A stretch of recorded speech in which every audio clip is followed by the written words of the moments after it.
வணக்கம். நம்ம சேனலுக்கு தொடர்ந்து ஆதரவளித்து கொண்டு இருக்கும் நல்ல உள்ளங்களுக்கு நன்றி. தொடர்ந்து ஆதரவு கொடுங்க. அதாவது இன்றைக்கி விஜய் அவர்கள் பேச்சு நம்ம லைவில் பேசிட்டோம், அதனால் அதை மேலே அப்டேட் இருந்தால் பேசுவோம். அதனை தாண்டி முக்கியமான பிரச்சனை, மிக முக்கியமான பிரச்சனை இன்றைக்கி கஜானா காலி. அதையும் தாண்டி அரசு ஊழியர்களுடைய பிரச்சனை அடுத்து என்னவாகும்? அரசு ஊழியர்கள் பிரச்சனையை தீர்க்கிறதுக்கு ஒரு குழு போட்டிருக்காங்க. அதில் ஏவா வேலு அவர்கள் தலைமையில் தான், அவங்க தான் சீனியர். ஆனால் என்னென்னா ஏற்கனவே அவங்க ஊரில் திருவண்ணாமலையில் இந்த மேல்மா விவசாயிகள் போராட்டம் ஒரு 600 நாளாக போயிட்டுருக்கு. அதற்கு நடவடிக்கை எடுக்கவில்லை. சாம்சங் பிரச்சனையில் அனுப்புனாங்க, என்ன ஆச்சுன்னு தெரியும். இப்போ மறுபடியும் போராட்டம். அவரையே மறுபடியும் இதுக்கு போட்டிருக்கீங்களே அப்படிங்கிற குரல்கள் எழ தொடங்கி விட்டது. இன்னொரு பக்கம் அறநிலையத்துறையில் டெண்டர் எடுக்கிறதுல மாண்புமிகுவின் உறவினர்கள் நிறைய பேர் மூக்க நுழைக்கிறதுனால அதுவும் சிக்கலில் இருக்குது. எப்படியும் 2026 ஃபோக்கஸை திமுக திருப்பி இருக்குது. எப்படியும் ஜெயிக்க வேண்டும் அப்படிங்கிறதுக்காக திருப்பி இருக்கும்போது உட்கட்சியில் இருக்கக்கூடிய பிரச்சனைகள் திமுகவை பயமுறுத்துது.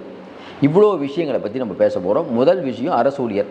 நம்ம ஏற்கனவே தொடர்ந்து சொல்லிகிட்டு இருக்க மாதிரி அரசு ஊழியர்களுக்கு பழைய ஓய்வூதிய திட்டத்தை செயல்படுத்துவோம், லீவ் சரண்டர் கொடுப்போம் அப்படின்னு நீங்கள் வாக்குறுதி கொடுத்தீங்க, நிறைவேற்றலை. அதற்கு திமுக தரப்பிலிருந்து தெளிவான ஒரு பதில் இல்லை. நீங்கள் அரசு ஊழியரை ஏமாற்ற முடியாதுன்னோ. அதில் இப்போ இன்னொரு விஷயம், சரி லீவ் சரண்டரையாவது நம்ம கொடுத்துருவோம் அப்படின்னு சிஎம் கேட்டுக்கார பொழுது லீவ் சரண்டர் கொடுத்தலாம். ஏன்னா ஏதோ ஒரு கோரிக்கை நிறைவேற்றணும்ல. ஏன்னா அரசு ஊழியர்கள் 12 லட்சம் பேர் இருக்காங்க.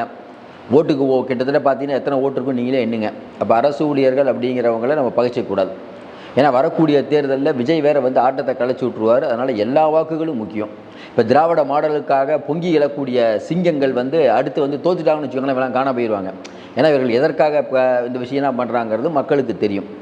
அப்போ திமுக ஜெயிச்சே ஆகணும். இந்த தடவை ஜெயிக்கலன்னு வச்சுக்கோங்களேன், நம்ம ஏற்கனவே சொல்கிற மாதிரி இந்த தடவை திமுக ஜெயிக்கலைன்னா திமுக அடுத்து இருக்குமாங்கிற சந்தேகம், அதிமுக தோற்றதுன்னா அதிமுக இருக்குமாங்கிற சந்தேகம், விஜய் தோற்றாலும் அதுதான் நிலைமை. இந்த தேர்தல் ரொம்ப முக்கியமான தேர்தல் தமிழ்நாட்டு அரசியலில். அப்போ எப்படியாவது ஜெயிக்கணும். 10 வருஷத்துக்கு முன்னாடி தோற்றோம், அதுக்கப்புறம் எப்படியாவது ஆட்சியை பிடிச்சோமா, எல்லாருக்கும் உதவி என்னென்னமோ சொன்னோம், ஜெயித்தோம். இப்போ நிறைவேற்ற முடியாமல் தவிக்கிறோம். அதனால் லீவ் சரண்டர் மட்டும் பண்ணிடலாங்கிறாங்க. இப்போ இன்றைக்கி நாளிதழில் பார்த்தா லீவ் சரண்டரையே நீங்கள் கொடுத்தா கூட அதுக்கு ஒரு 2000 கோடி செலவாகுங்கிறாங்க. 2000 கோடிங்கிறது இன்றைக்கி தமிழ்நாடு ரொம்ப தள்ளாடக்கூடிய நிலைமையில் இன்னும் அதிகம். ஏன் இப்போ திமுக கடன், சரி நீங்கள் கேட்கலாம், என்னங்க எல்லாமே தான் வாங்கிட்டுமே, கடன் வாங்குறதுக்கு என்ன தப்பு? கடைசி நேரத்தில் போகிற போக்கில் கடன் வாங்கிட்டு போக வேண்டியதானே? நல்லா யோசனை பாருங்கள். போன தடவை எடப்பாடி பழனிசாமி அவர்கள் 10.5% இடஒதுக்கீடை ஐயா ராமதாஸுக்கு கொடுத்தாரு. அப்போ எல்லோரும் விமர்சிக்கப்பட்டோம். தேர்தல் நடத்திய விதிகள் வரத்துக்கு கொஞ்ச நேரத்துக்கு முன்னாடி கொடுக்குறாரு. அவர் நினச்சிருந்தால் பழைய ஓய்வூதிய திட்டம்னு சொல்லியிருக்க முடியுமா? முடியாதான்? ஏன் சொல்லலை? அவருக்கு நல்லா தெரியும் செயல்படுத்த முடியாது. பழைய ஓய்வூதிய திட்டம் செயல்படுத்தப்படும் அவர் சொல்லியிருந்தாருன்னா ஒட்டுமொத்தமான அரசு ஊழியர்கள் ஓட்டு அவருக்கு விழுந்திருக்காது. கொஞ்சம் யோசனை பாருங்கள். திமுகவுக்கு அதிமுகவுக்கு வித்தியாசம் என்னங்க? வெறும் 1.5%. ஏன் எடப்பாடி பழனிசாமி பண்ணலை? எடப்பாடி பழனிசாமி மட்டும் இல்லை, இந்தியா முழுக்க எவ்வளவோ மாநிலங்கள் இருக்குது. அங்கே எங்கேயாவது ஒரு தடவை பிஜேபி இல்லை நாங்கள் பழைய ஓய்வூதிய திட்டத்தை செயல்படுத்துவோம்னு சொல்கிறாங்களா? நீங்கள் சொல்கிற பாஜக அந்த மாதிரியான பண்ண முடியாதுங்க. முடியாதது எப்படிங்க சொல்லுவீங்க நீங்கள்? அப்போ முடியாத ஒன்றை முடிகிற மாதிரி சொல்வது திமுக. அதுவும் நம்ம ஏற்கனவே தெளிவாக சொல்லிட்டோம், புரிகிற மாதிரியே சொல்லிட்டோம்.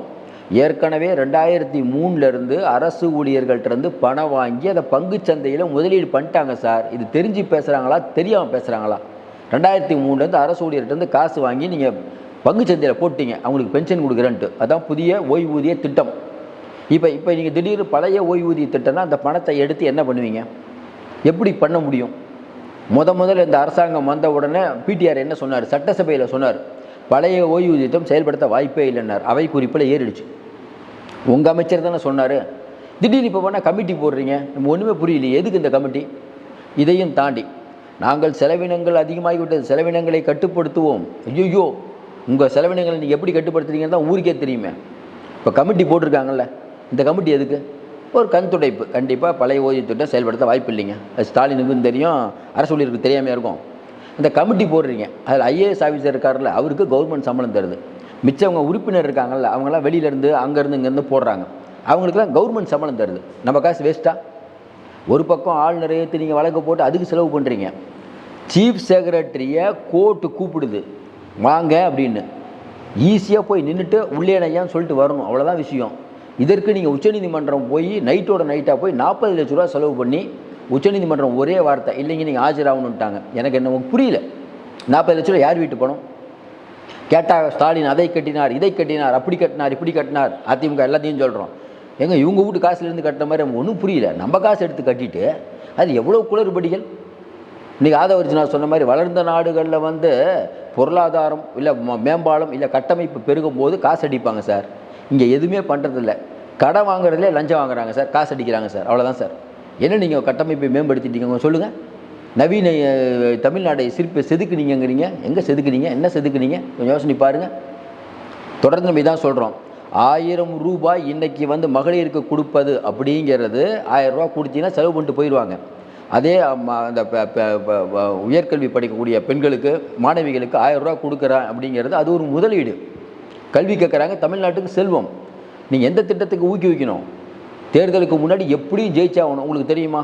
1000 ரூபா கொடுத்தா இத்தனை இவ்வளோ ஒரு நமக்கு பிரச்சனை ஆகும் தெரியுமா? தெரியாத உங்களுக்கு அள்ளி விட்டுட்டீங்க. இப்போ என்னென்னா அரசு ஊழியர்கள் பிரச்சனையில் இப்போ குழு போட்டிருக்காங்க. ஏவாவேலு அவர்கள், கயல்வெளி ஒன்றெல்லாம் போட்டிருக்காங்க. ஏற்கனவே ஏவாவேலு அவர்கள் தான் அந்த மேல்வாழ் விவசாயிகள் பிரச்சனை இன்னும் தீர்க்கப்படலை. அவங்க சாம்சங் பிரச்சனையும் என்ன நடக்கும் இப்போ போராட்டத்தை அறிவித்து பண்ண ஆரம்பிச்சிட்டாங்க. இன்னும் நிறைய பேர் பண்ண போகிறாங்க. இப்போ அவரையே இதுக்கு போடுறீங்க. ஏற்கனவே டிஆர்பி ராஜா சாம்சங்கில் என்ன எப்படி ஒர்க் பண்ணாருங்கிறது உங்களுக்கு தெரியும். ஏன்னா அவர் ட்விட்டரில் ஹேஷ்டேக் போடுறதுக்கே நேரம் சரியாக இருக்குது. இதை எதிர்த்து யாரும் கேட்கக்கூடாதுங்க. கேட்டால் திராவிட மாடலுக்கு எதிராக நீங்கள் போர்க்கொடி தூக்கிக்கிறீர்கள், நீங்கள் அவர்களிடம் பணம் வாங்கிவிட்டீர்கள், இவரிடம் பணம் வாங்கிவிட்டீர்கள். இவங்க என்னென்னா ஒரு மாயையில் இருக்காங்க. அதிகாரம் கண்ணை மறைக்குங்கிறாங்கல்ல, அதிகாரம் கண்ணை மறைத்து கொண்டிருக்கிறது. இப்போ அரசு ஊழியர்களுக்கு இந்த லீவ் சரண்டர் அப்படிங்கிறத கொடுக்கணுங்கிறதுல அரசு முனைப்பாக இருக்குது. ஆனால் முதலமைச்சரே நினைத்தாலும் அங்கே இருக்கக்கூடிய நீதித்துறையில் இருக்கக்கூடிய செயலாளர் சொல்ல வேண்டுமா இல்லையா? நீங்கள் கேட்கலாம், என்னங்க முதல்வரை விட அதிகாரம் படைத்தவரானா உண்மை தான், அதிகாரம் படைத்தவர் தான். அவங்க சொல்கிறத அவர் செய்ய முடியும், வேறு என்ன பண்ண முடியும்? ஒரு ஐஏஎஸ் அதிகாரியை ஒரு டிபார்ட்மெண்ட் இன்னொரு டிபார்ட்மெண்ட் மாற்றுறாங்க, 6 மாதம் கழித்து மறுபடியும் அங்கேயே மாற்றுறாங்க. முதலமைச்சர் கேட்கணுமா வேணாமா? கள்ளச்சாராய விஷயத்தில் பெரிய பிரச்சனையாவது, ஒருத்தர் எஸ்பியை சஸ்பெண்ட் பண்ணுறாங்க, அவரை மறுபடியும் வேறு ஒரு துறைக்கு போடுறீங்க, போட்டு கேட்குது, என்னங்க பண்ணுறீங்கன்னு கேட்குறாங்களா இல்லையா? அப்போ இன்றைக்கி காவல்துறை அதிகாரிகள் அவங்க ஒரு தனியாக ஒரு விஷயம், ஐஏஎஸ் அதிகாரிகள் அவங்க ஒரு தனியாக விஷயம். ஒரு பக்கம் கட்சிக்காரங்க எங்களுக்கு காசே கிடைக்கலன்னு அது ஒரு புலம்பல். மேல்மட்டத்தில் மட்டும் சம்பாதிக்கிறாங்கன்னு திமுக எம்எல்ஏக்கள் சில பேர் கடிதம் எழுதுகிறாங்க, எங்களால் செலவு பண்ண முடியலன்னு. இதே மாதிரி தான் ஞாபகம் இருக்கும், கோயம்புத்தூரை சேர்ந்த கவுன்சிலர் அந்த விஷம் கூட குடிச்சு ஏதோ ஒரு பெரிய பிரச்சனை ஆயிடுச்சு எங்களுக்கு வந்து கடன் தொல்லையில். அப்போ ஒரு கவுன்சிலர் ஆகி அதுக்கப்புறம் பார்த்தீங்கன்னா கோயம்புத்தூரில் மேயர் தேர்ந்தெடுக்கும் போது நிறைய பேர் அழுதுகிட்டே போனாங்க. பார்த்தீங்களா? எதற்காக? ஐயோ மக்கள் சேவை செய்ய முடியலன்னு அழுதுட்டு போனாங்க. நிறைய செலவு பண்ணி இந்த கவுன்சிலர் ஆனாங்க, இந்த போஸ்டிங் கிடைக்கலையே சொல்லிட்டு தானே போகிறாங்க. அப்போ பணம் சம்பாதிக்கிறதுக்கு கவுன்சிலர் எல்லாத்துக்கும் தெரியுங்க, தெரியாமையாக இருக்கும் இன்றைக்கி நிலைமையில். இதெல்லாம் மறந்து விட்டு மறுபடியும் திராவிட மாடல் ஆட்சி வேணும் நீங்களாம் சொல்லிட்டு இருக்கிறது எந்த விதத்தில் சரின்னு நமக்கு புரியல. யாரும் வந்துடக்கூடாது. இப்போ நம்ம அரசு ஊழியர்களை இவங்க வஞ்சிக்கிறாங்கன்னு சொல்லி அரசு ஊழியர்கள் போராட்டம் பண்ணிட்டாங்களே, அதை மறைப்பதற்காகத்தான் ஒரே நாடு ஒரே இது சொல்கிறது தொகுதி மறுசீரமைப்பு. நீங்களே யோசிக்கலாம், என்னங்க எந்த ஸ்டேட் முதலமைச்சரும் பேசவே இல்லையே. இப்போ நீங்கள் சொல்கிற மாதிரி தெலுங்கானாவுக்கும் குறையும், தென்னிந்திய மாநிலங்களுக்கே குறையும். டி.கே. சிவகுமார் பேசியிருக்கலாம், நீங்கள் மட்டும் ஏன் பேசுகிறீங்க? உங்களுக்கு அந்த தகவலை தந்தது யார்? ஏன்னா அரசு ஊழியர்கள் பிரச்சனை பெருசாகிடுச்சு. நிறையா இடத்துல வாதியார்கள் வர்றதுனால இந்த ஸ்கூல் நடத்த முடியல. அப்போ என்ன பண்ணுறீங்க? அதை மறைக்கணும். அப்போ ஆரம்பிக்கிறீங்க தொகுதி மறுசீரமைப்பு. எல்லாம் வாங்க, எதிர்கட்சிகளாக வாங்க. ஏன்னா இது நடத்துவது எதிர்கட்சிகளுடைய, அதாவது அனைத்து கட்சி கூட்டம் இல்லை, திமுக கூட்டணி கட்சிகளின் கூட்டம். கரெக்டாக? இது நீங்கள் வீட்டிலே நடத்தியிருக்கலாமே. இதுக்கு எதுக்கு என்ன புரியல. ஒன்று அன்புமணி ராமதாஸ் வராங்கிறார், என்ன கணக்கு அது? மக்களுக்கெல்லாம் தெரியாமையாக இருக்குது. எவ்வளோ முக்கியமான பிரச்சனைகள், அதை விட்டுட்டு இதை விவாதிக்கணும் அப்படிங்கிறீங்கள. நம்ம சொல்கிறோம் உயிர் போகிற பிரச்சனைனா விவாதிக்கலாம் சார், அதை விட்டுட்டு இப்போ எதுக்கு இந்த பிரச்சனை? ஒன்று அண்ணாமலை சொல்லிட்டார், யார் சொன்னான்னு லெட்டர் எடுங்கன்னு கேட்குறாரு. என்ன அதில் நீங்கள் எவ்வளோ கொள்கை முரண்பாடுன்னு பாருங்கள். அமித்ஷா வராரு, நீங்கள் சொல்கிறீங்க தமிழ்நாட்டில் இந்தி திணிப்பை எதிர்த்தால் நாங்கள் யாரையும் விடமாட்டோம். அமித்ஷா வராரு, குறைஞ்சது ஒரு கருப்பொடி காட்டுங்க பார்ப்போம். அதான் அண்ணாமலை சவால் விடுறாரு, இடி ஆஃபீஸில் போய் அழிங்க சாருங்கிறார். பண்ண முடியுமா சார் உங்களால்? ஏன் இந்த அதாவது என்னென்னா பயம் இருக்குது. இந்த வெளியில் சொல்லுவாங்கள்ல, சும்மா பயப்படுறாருங்க, சும்மா பேசுகிறது தான், சும்மா அடிச்சு விட்றது. நாங்கள் யார் தெரியுமான்ட்டு ஒரு இடி சிபிஐ வந்தால் தெரியும் நீங்கள் யார் என்னன்னு சொல்லிட்டு. அதெல்லாம் மக்களுக்கு தெரியாமையாக இருக்குது. நீங்கள் எவ்வளோ பதட்டப்படுறீங்கன்ட்டு. ஹெச் ராஜா பேசுகிறாரு, அண்ணாமலை பேசுகிறாரு, அதுக்கெல்லாம் கேஸ் போடல. பத்திரிகையாளர்கள் பேசுனாங்கன்னா அவங்க மேலே கேஸ் போட்டு, கஞ்சா கேஸ் போட்டு, இதெல்லாம் என்ன அது மக்களுக்கு தெரியாமல் இருக்கும்? ஒரு அளவு தாங்க மக்கள் பொறுமையாக இருப்பாங்க. எல்லா டிவிலையும் பாருங்கள், அந்த எடப்பாடி பழனிசாமி அந்த கட்சியில் செங்கோட்டையன் பிரச்சனை, விஜய் கட்சியில் ஆளே இல்லை, அது ஏகப்பட்ட பிரச்சனை நடந்துட்டு இருக்குது. திராவிட மாடல் மட்டும் சூப்பராக இருக்குது. இது எப்படி ஓடிட்டுருக்குன்னு தெரில. வழி சொல்கிறோம், அரசு ஊழியர்களுக்கு இவங்க பழைய ஓய்வு திட்டத்தை செயல்படுத்த வாய்ப்பில்லை. லீவ் சரண்டரே நீங்கள் கொடுத்தாலும் இந்த அரசு ஊழியர்கள் உங்களுக்கு ஆதரவாக வாக்களிப்பார்கள் மட்டும் நினைக்காதீங்க. அவங்கள நம்ப வச்சு இந்த அளவுக்கு கொண்டு வந்து விட்டுட்டீங்க. அதாவது சாதாரண ஏழைகள் இருக்காங்கள, அவங்கள வந்து நீங்கள் அதை தரேன் இதை தரேன்னு சொல்லி ஏமாற்றலாம். ஆனால் அரசு ஊழியர்கள் படிச்சுட்டு அந்த ஏரியாவுக்கு வராங்க, அரசு இயந்திரத்தை நடத்தக்கூடியவர்கள், அவங்களுக்கே அல்வா கொடுத்து நாங்கள் ஒரு கமிட்டி போடுறோன்னு சொன்னாங்க பாருங்கள். கமிட்டினா என்ன அர்த்தம்? நம்ம சொல்லுவோம்ல, கமிட்டி எது? கமிட்டி போட்டாங்கப்பா. கமிட்டினா தப்பாக மூடி படைக்கிற வேலை. கரெக்ட்.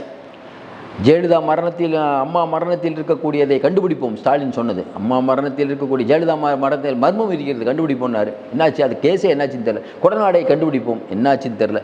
வேலுமணி, தங்கமணி, வீரமணியெல்லாம் ஊழல் பட்டியலை பெரிய அளவுக்கு பண்ணுவோம், அதுவும் பண்ணல. நீங்கள் முதல்ல என்ன தான் பண்ணீங்க இந்த 4 வருஷம் சொல்லுங்கள்? வெற்று விளம்பர அரசுங்கிறாங்களே, இதான். நூலகம் திறந்து வைக்கிறது, திறந்து வைங்க வாங்கினா அதை விட அத்தியாவசியமான பிரச்சனை என்ன எவ்வளோங்க இருக்குது? டாஸ்மார்க்கில் வேலை பார்க்கக்கூடிய டாஸ்மார்க்கில் தான் பணம் வருது, அந்த ஊழியர்கள் போராடுறாங்க சார். அரசு ஊழியர்கள் போராட்டம், ஆசிரியர்கள் போராட்டம், டாஸ்மார்க் ஊழியர்கள் போராட்டம், சத்துணவு ஊழியர்கள் போராட்டம், துப்புரவு தொழிலாளர்கள்லாம் பாவங்க, அவங்க போராட்டம். இப்படி அதாவது நீங்கள் உங்களை யார் தூணாக தாங்கினார்களோ அவர்களெல்லாம் உங்களை எதிர்த்து போராட்டம் பண்ணிகிட்டு இருக்காங்க. எப்படி நீங்கள் அடுத்து 2026 வருவீங்க? இதில் வேறு சொல்கிறீங்க 2026 வருவோம், விஜய் தனியாக நிற்கணும், எடப்பாடி தனியாக நிற்கணும், எல்லாம் தனியாக நிற்கணும், தண்ணின்னா வந்துடுவாங்களாம். அது எப்படி எல்லோரும் தனியாக நீங்கள் எப்படி வருவீங்க? இல்லை தனியார்னா வந்துடுவாங்க, கூட்டணி பலம் இருக்குது. ஓ, அப்போ மக்கள் நல திட்டங்களால் நீங்கள் வரமாட்டீங்க, கூட்டணி பலத்தால் வருவீங்க, நீங்களே ஒத்துக்கிறீங்களே. அதனால் இன்றைக்கி இருக்கக்கூடிய சூழ்நிலையில் இவங்க நினைக்கிறாங்கல்ல சார், எல்லாம் கூட்டணிக்கு வரட்டும் சார், மக்கள் ஒரு முடிவு பண்ணிட்டாங்க சார். நீங்கள் அடுத்து என்ன வந்தால் என்ன பண்ணுவீங்கிறது மக்களுக்கு தெரியும். ஒரே முடிவு தான், தமிழ்நாடே நம்மளுதுங்கிறது நினைக்கிறாங்களா இல்லையா? ஒரு குடும்பம் இதை மக்கள் யாராவது இல்லைன்னா எந்த ஒரு எல்லைக்கு நீங்கள் போகிறீங்கன்னா, ஒரு காவல் ஒரு ஆட்சித்தலைவர் அவர்கள் ஒரு சின்ன பையனுக்கு இடம் கொடுக்குறாங்க. கொஞ்சம் யோசனை பாருங்கள். இதை வெளியிலேருந்து இதே மற்ற ஏதோ பிஜேபி ஆட்சி பண்ணியிருந்தால் அப்படி என்ன சொல்லியிருப்போம்? கும்பமேளாவில் இவ்வளோ பேர் இறந்துட்டாங்கன்னு இங்கே இருக்கக்கூடிய நிறைய பேர் பொங்குறாங்களே, நீங்களும் அதே தான். விமான சாகச சில மக்கள் இறந்தாங்களே, எதனால்? அதாவது 50-70 கோடி மக்களுங்க, நீங்கள் கொஞ்சம் மக்களே உங்களால் கண்ட்ரோல் பண்ண முடியலையே. என்ன நிர்வாகம் இது? இதெல்லாம் யாரும் கேள்வி கேட்கக்கூடாதுன்னு நினைக்கிறீங்க. மக்கள் கேள்வி கேட்க ஆரம்பித்து விட்டார்கள். மறுபடியும் சொல்கிறோம், இவங்களுக்கு ஒரு பதட்டம் வந்துருச்சுங்க, திமுகவுக்கு ஒரு பதட்டம் வந்துருச்சு. பணம் இருந்தால் வெற்றி பெற்று விடலாம்னு நினைக்கிறீங்க, அதிகாரம் இருந்தால் வெற்றி பெற்று விடலாம்னு நினைக்கிறீங்க. அதனால் மறுபடியும் சொல்கிறோம், இவங்களுடைய கணக்கை மைனஸ் ஆக்குவாங்கங்கிறாங்க. அது கண்டிப்பாக நடக்கும், எழுதி வைத்துக் கொள்ளுங்கள். இப்படியே சென்றால் 2026 இவர்கள் வீழ்வது உறுதி. மீண்டும் சந்திப்போம். நன்றி, வணக்கம்.